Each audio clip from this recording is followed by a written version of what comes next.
Did you know that in 2024, people in India spent collectively over 1.1 trillion hours on digital platforms? Wow. 1.1 trillion. Yeah, it's actually the highest amount of digital consumption in the entire world. Incredible. So welcome to the deep dive. Today we're embarking on an in-depth exploration. We're looking into the incredibly dynamic landscape of advertising and media right here in India. It's certainly moving fast. It really is. Our mission really is to cut through all the noise, to properly unearth the most important trends, the exciting opportunities, and yeah, the big challenges too. Especially with AI coming into the picture more and more. Exactly, especially with artificial intelligence accelerating things as we look towards 2025 and, well, beyond. Mm-hmm. And just so you know, all of our insights today, they're drawn directly from some pretty comprehensive industry reports, expert interviews too. We want to make sure you get a thorough, informed perspective on this whole transformation. Good stuff. Let's get into it. Okay, let's unpack this. Because there are some really, really fascinating shifts happening in how brands are reaching us, particularly in India. Yeah. One of the biggest, well, game changers, I guess, is quick commerce, QCommerce. It's fundamentally shaking up retail. Right. Platforms like Blinkit, Zepto, Swiggy Instamart, they're everywhere now. Exactly. And these platforms, they're not just about getting your groceries in 10 minutes anymore. They're rapidly becoming these really powerful advertising channels. Just monetizing that access. Totally. The Q-commerce market itself is projected to hit, get this, $5.5 billion by 2025. Wow, serious growth. Serious growth. And brands are, well, they're rushing to get involved. Like Zepto partnered with Hindustan Unilever, right? Right. Promoting products with these hyper-targeted in-app banners. And the results are pretty impressive, I hear. Astonishing, actually. They're achieving something like a 15% higher click-through rate compared to your standard digital ads. 15%, that's significant. It is, and it's all down to these hyper-targeted campaigns. They use real-time data, like your location, your purchase history. It means much higher conversion rates, better ROI for the advertisers. But maybe you can explain, what is it about these platforms that gives them such an edge? How are they using that position? Well, it's exactly what you touched on. They are, quite literally, sitting on a gold mine of first-party consumer data. Right. Think about it. Right. Purchase intent, what products you prefer, real-time behavior. It's not just showing a random ad anymore. It's about predicting what someone might buy, understanding how they consume. That's a fundamentally different game for advertisers. Okay. And a really crucial point here is why these platforms like Zepto building its own Jarvis's system, why are they building these in-house ad solutions? Why not just let the external ad networks handle it? Yeah, good question. It points to a deep strategic shift. They realize the value of their traffic, their data, and they want to own that revenue funnel themselves, monetize it directly. That makes perfect sense. Control the whole journey, basically. And okay, here's where it gets really interesting, I think. Because it's not just about grabbing new customers anymore. There's this big emerging focus on retention marketing heading into 2025. Right. Keeping the customers you already have. Exactly, because think about it. During the COVID period, loads of companies built up these huge customer databases, right? From all the leads generated then. Yeah. There was a big surge online. So now, instead of constantly chasing new leads, the focus is shifting inwards to the people they already know. And the economics support that shift massively. It's a total no-brainer when you look at the costs. Like email marketing can cost less than 1 paisa per email. Almost nothing. Right. SMS marketing, maybe 10 paisa. WhatsApp marketing, around 50 paisa. Now compare that to running ads on Instagram, YouTube, Google search. Those costs are way higher. Significantly higher. Yeah. So this move towards retention, what does it signal strategically? Well, you tell me. What's the big takeaway there? It highlights a really clear strategic imperative. Organizations are prioritizing getting more revenue from the customers they already have. Makes sense. They've done the hard yards, acquired the leads. Now it's about nurturing those relationships, maximizing lifetime value. It's just so much more cost-effective, more efficient, especially in a market as competitive as India's. Right. And all of this, the Q-commerce ads, the retention focus, it's all feeding into this incredible surge in overall digital ad growth. The numbers are pretty staggering. They really are. The online ad market in India, it's projected to grow at a CAGR, compound annual growth rate, of around 23.49%. Wow, nearly 24% growth year on year. Yeah. Digital ad spend is expected to hit INR 62,045 crore this year alone. And I mean, this is a big milestone.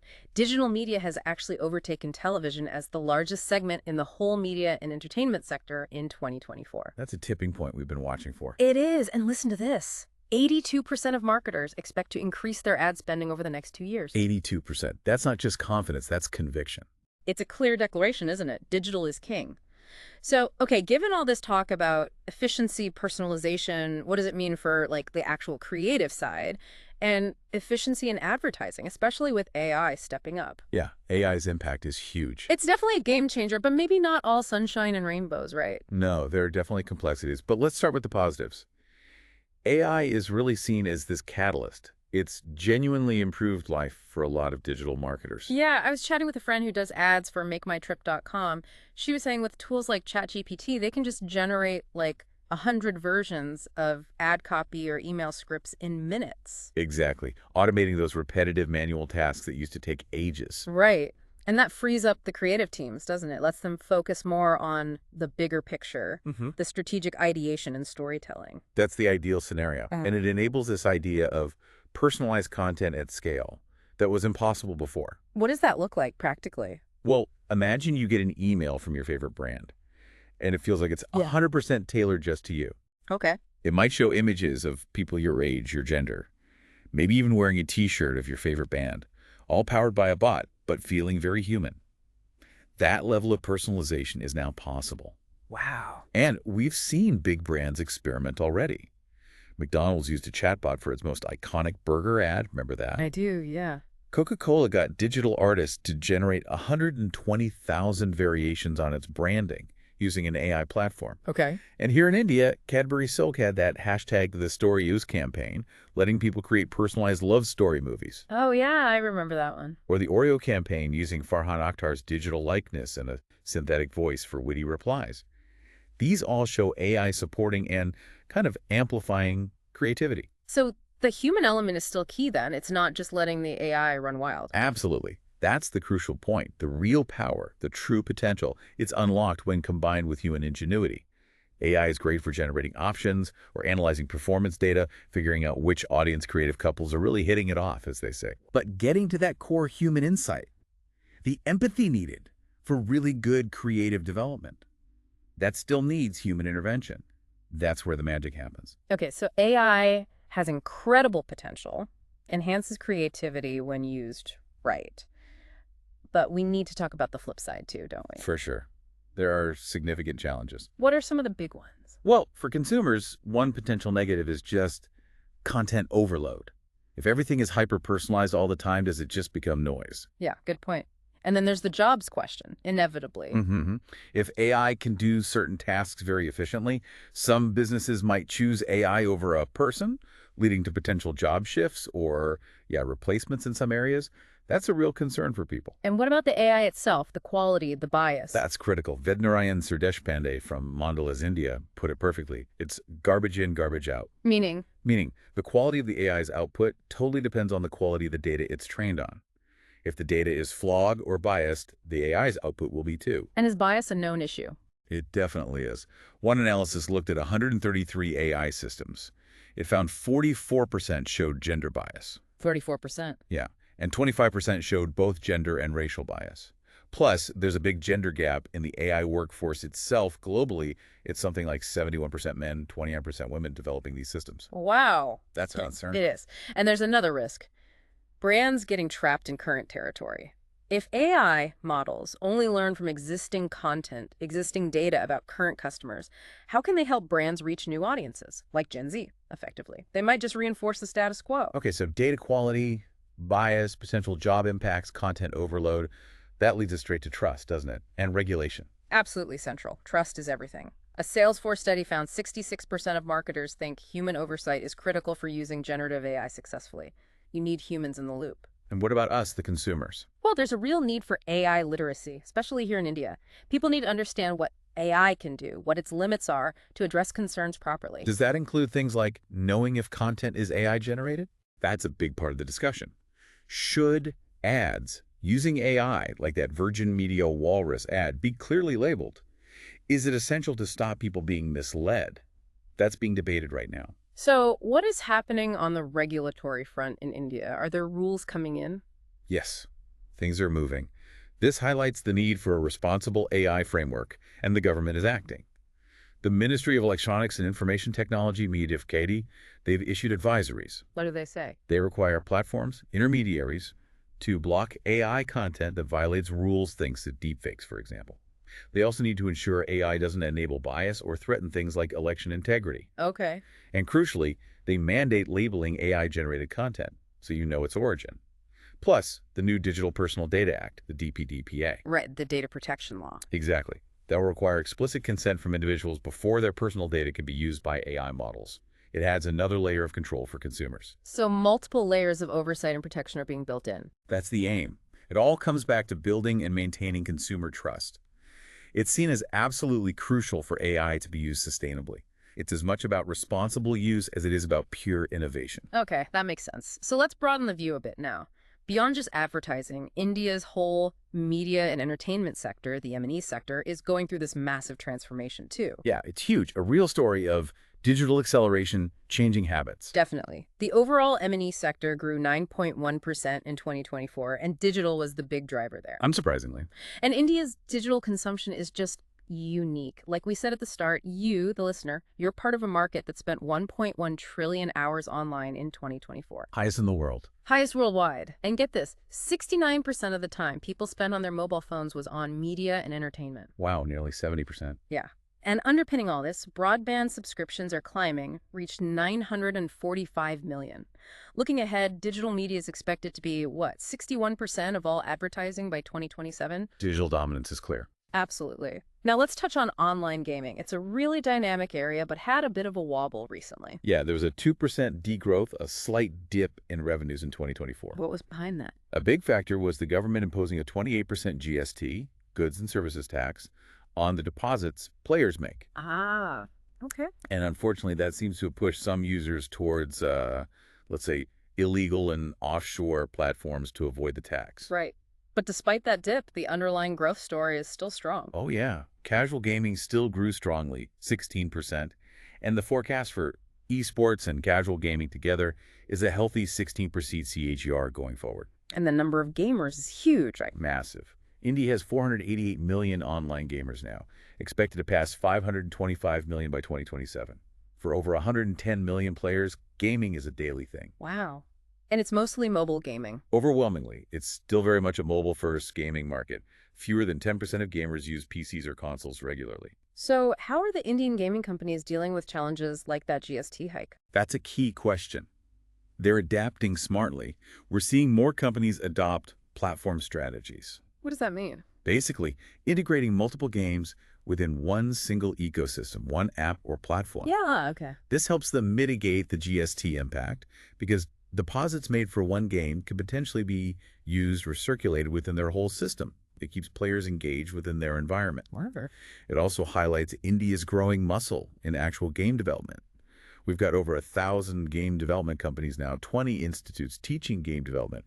India is becoming a real creation hub, not just a place to play games. That's a great point. Okay, shifting gears to filmed entertainment, movies. I saw a bit of a dip, too. Yeah, a 5% fall in revenues in 2024. But there's a fascinating shift happening there, too. Which is? The industry seems to be moving towards making fewer films, but focusing on higher quality for 2025.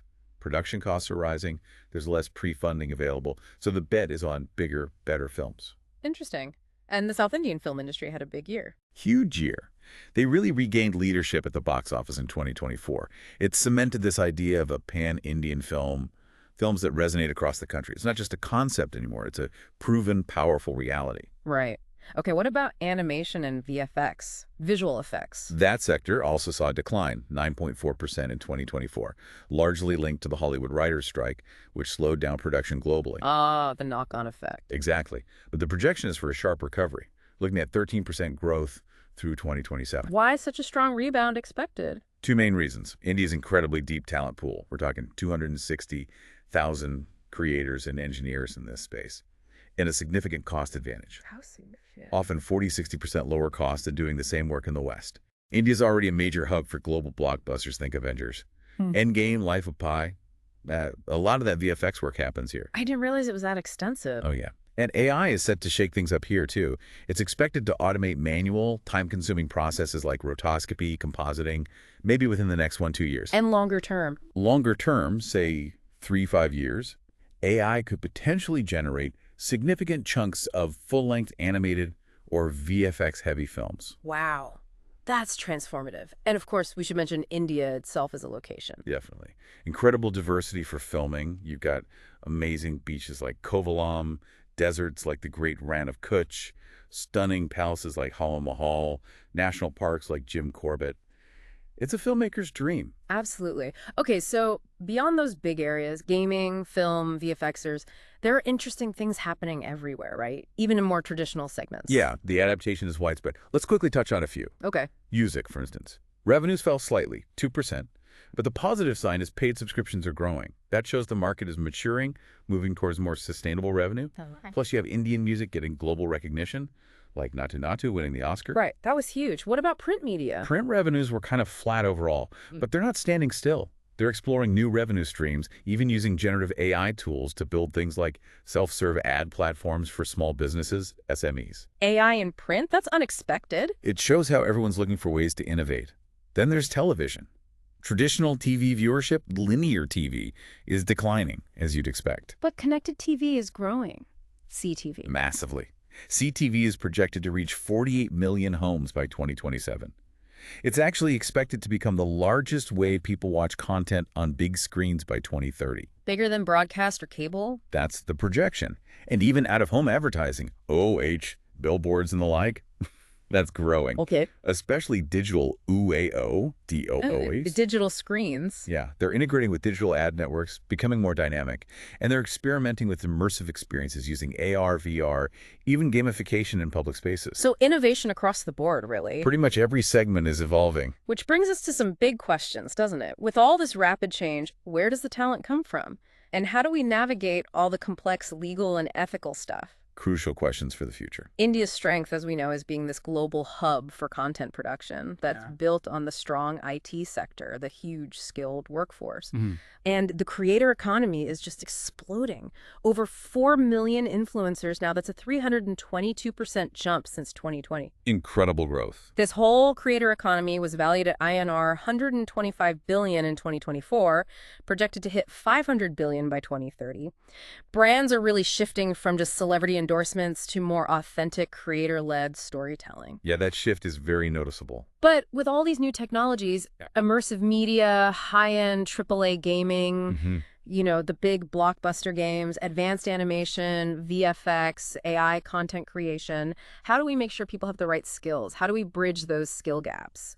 That's a critical challenge, ensuring knowledge is actually understood and applied. We absolutely need continuous investment in upskilling, reskilling programs. Are there initiatives already happening? Yes, several. The Media and Entertainment Skills Council, MESC, they've already run over 560,000 training sessions. There's the upcoming Indian Institute of Creative Technologies in Mumbai. Okay. But we also need more public-private partnerships, training people specifically for these new tech-driven roles that AI is creating, like prompt engineers. Prompt engineers? What's that? People skilled at writing the precise instructions, the prompts, to get the best results out of AI models. It's a new kind of creative skill. Fascinating. So it's about adapting the workforce, balancing the tech with the human skills. Exactly. Adapting for the future, but keeping human values central. Okay, and on that note, let's talk responsible AI again and the legal frameworks. The focus seems to be on responsible innovation, right? Transparency, building trust. Absolutely. We mentioned the advisories from the Ministry of Information and Broadcasting, MIB, and the Advertising Standards Council of India, SEI. Requiring labeling, prohibiting harmful deepfakes, tackling bias. Yes, and ensuring AI doesn't mess with election processes. Then you have the DPDPA mandating explicit consent for using personal data in AI. Right, and we're also seeing things like legal cases protecting personality rights, like a Karan Johar case. Exactly. Preventing unauthorized use of someone's name or likeness. And there are robust anti-piracy measures, too, like dynamic injunctions, which allow copyright holders to get infringing websites taken down much more quickly. So what's the bigger picture goal behind all these legal and ethical guardrails? If you connect the dots, the goal is clear. Building and maintaining consumer trust is paramount for AI's long-term sustainable use. It's not just tech for tech's sake. Not at all. It's equally about fairness, privacy, protecting people's rights. This whole approach, hopefully, encourages critical thinking from consumers, questioning what you see online, and it aims to support genuine creators by setting clear boundaries for AI content. Makes sense. Okay, so let's zoom out one last time. India's global leadership position in media and entertainment. Yeah, it's looking strong. India's GDP growth is forecast to be double the global average in 2025. Combine that with the strong IT sector, the buzzing startup scene, India is really becoming this outsized testing ground for AI applications and solutions. A place where new ideas can be tried and scaled quickly. Exactly. And these media capability centers, MCCs, and global capability centers, GCCs, based in India, they're already helping global M&E giants achieve huge efficiencies and innovate. So, They're using AI-led workflows for all sorts of things: content moderation, automatically tagging metadata, voice cloning, automated translations. It really shows how deeply India is now integrated into that global M&E value chain. a key player, not just a market. Definitely. Wow. What an incredible deep dive that was. We've really unpacked some massive trends in India's advertising and media world. From QCommerce speed to the complexities of AI. Yeah. Yeah, a lot to cover. Definitely. So just to recap the main takeaways, we saw that undeniable shift to digital-first advertising, right? Hugely influenced by QCommerce, and that new focus on customer retention. Yeah, the economics are driving that. Then there's AI, its transformative role enhancing creativity, personalization, efficiency, but also the challenges, the need for ethical guardrails, solid regulations. And the crucial human element. Absolutely. We also looked at the dynamic evolution across the whole M&E sector, gaming adapting, film quality focus, the rise of animation and VFX, so much growth and change. Demonstrating real resilience and adaptation. Yeah. And underpinning everything is that critical need for talent development, for skilling, and for strong regulations to build consumer trust and make sure innovation is responsible. Especially as India cements its place as a global media hub. Exactly. So here's a final thought to leave you with. Considering India's absolutely massive digital consumption and its accelerating leadership in AI innovation, what if the biggest challenge isn't just what AI can create? Okay. What if it's about how we, all of us, consumers, creators, how we learn to critically discern and maybe even value human-made content in a world that's going to be overflowing with AI-generated experiences? That's a deep question. What does authentic even mean in 2025? And how will grappling with that fundamental question reshape how we engage with media and maybe even how we engage with each other? Yeah, something to think about. How do we navigate that future?